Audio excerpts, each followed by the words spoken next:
Hi everybody, I'm here with a project for the Creative Arts collaboration for January 2017, and this month we are celebrating the Pantone Color of the Year.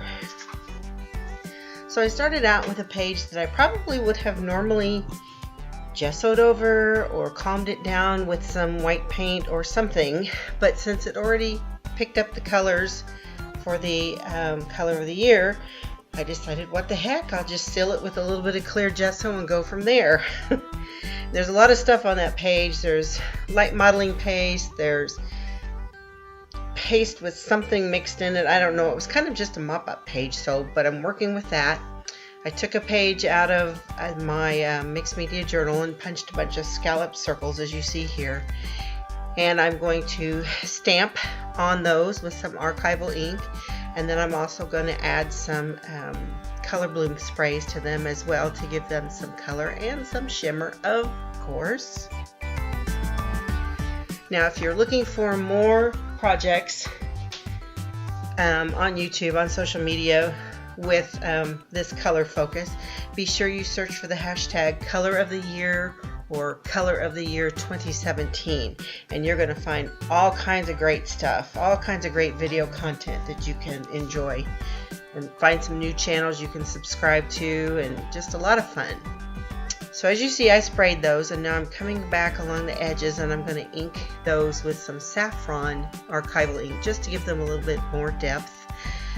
In hindsight, I kind of wish I'd done something a little bit more to these. These are going to be flowers on my page, and I wish I'd have done a little bit more detailing to them, but I didn't, and that's okay.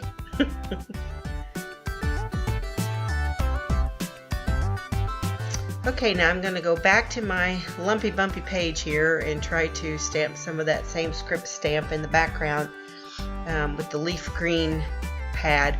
What I had done is I went through just about everything in my craft room to find stuff that echoed this Color of the Year. So I found all kinds of greens that I didn't know I had. Here's a green gelato, and I'm going to go around the edge of my page and then blend that out with a baby wipe just to give it a bit of a frame.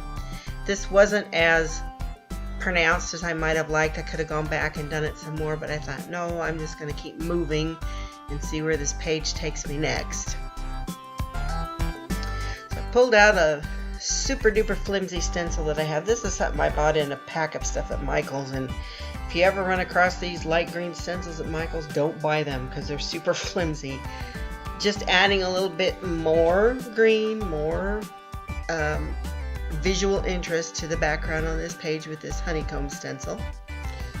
And that's just, I don't even know what brand of, that's just craft paint in one of those little 2-ounce bottles in a light green color, just to add a little bit more, like it needed more. No, it did not, but I added more anyway. You know how I am sometimes with mixed media, I just don't know where to stop. Does anybody else have that problem? Okay, here I'm attaching my scallop circle flowers with some matte gel medium.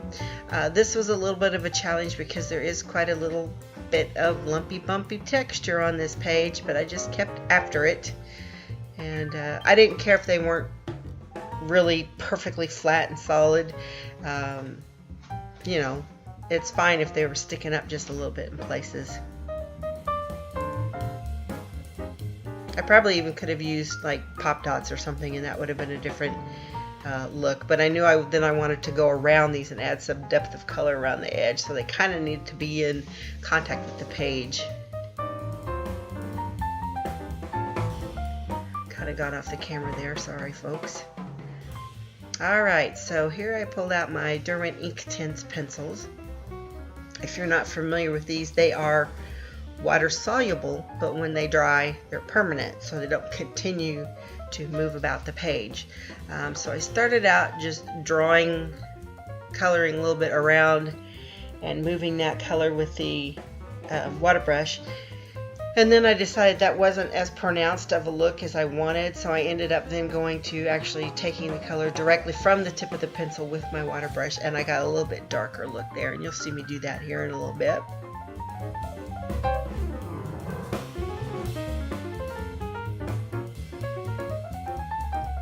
This just gives these shapes a little bit of depth and more of a 3D look, in that it looks like there's a bit of a shadow behind them, that they're popping up off the page a little bit. So that's why I do that, if you ever wondered.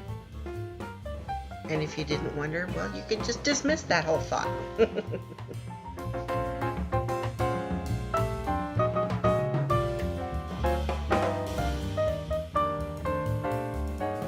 And now I'm going to do the same technique basically to add some stems and leaves for my flowers, just taking that color directly from the tip of the pencil with my water brush. Just kind of a light, airy watercolor look. Basically it's just a suggestion of leaves and stems, and that's okay, because you can still see some of the background fun coming through, and that's what I like about it. Added some of lighter green over the leaves just to give them a little bit more depth. Alright, here I have a small piece of, I think this is the same piece of that mixed media paper, and I'm just going to hand letter a little focal piece to put on it that just says "Stop and smell the flowers." Something we all need to slow down and take the time to do more often, I suspect.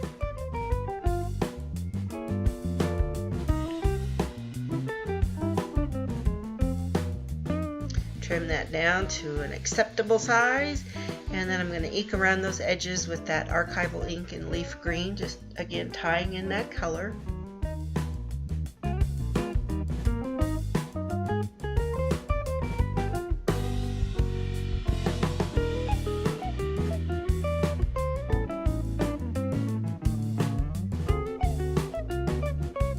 Alright, here I've got a piece of, this is actually first aid cotton gauze.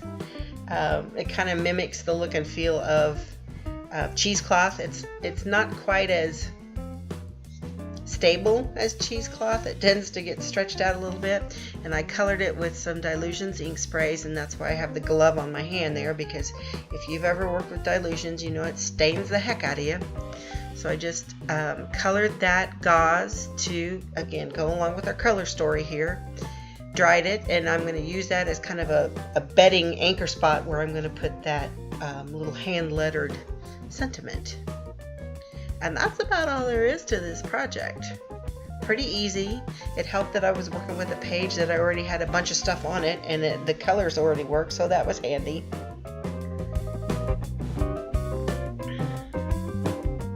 Mop-up pages are always fun to work with, because in one way you're tied to what's there, and in another way you're not. So anyway, that's all there is to this little project, just attaching that with some foam adhesive tape there, and that's all she wrote. So I appreciate y'all coming by. Hope you have a fabulous day. Be sure you go out there and search those hashtags, Color of the Year and Color of the Year 2017, and you're going to find all kinds of fun stuff to look at. Have a wonderful day, and I'll see you next time. Bye-bye.